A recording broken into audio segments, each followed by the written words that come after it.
Böyle niye karıştırıyorsun?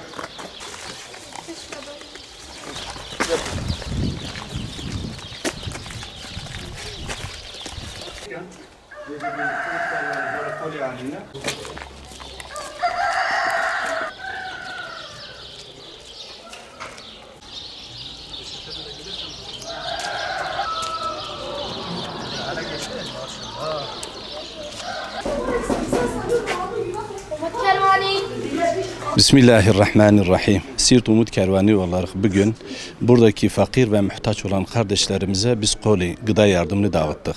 Elhamdülillah bundan sonra devam edeceğiz. Çünkü malumunuz Peygamber aleyhissalatu vesselamın mübarek bir hadisi var. Diyor ki komşusu aç iken tok yatan bizden değildir. Biz de bu hadisi kendimize rehber edinip imkan dahilinde merkez ve ilçe olmak üzere bütün kardeşlerimize ve fakirlerimize inşallah Teala biz yardım götürmeye çalışacağız. Ama ve lakin şunu da söylemek istiyorum ki bizim burada imkanlarımız kısıtlı ve kardeşlerimizin sayısı daha çok.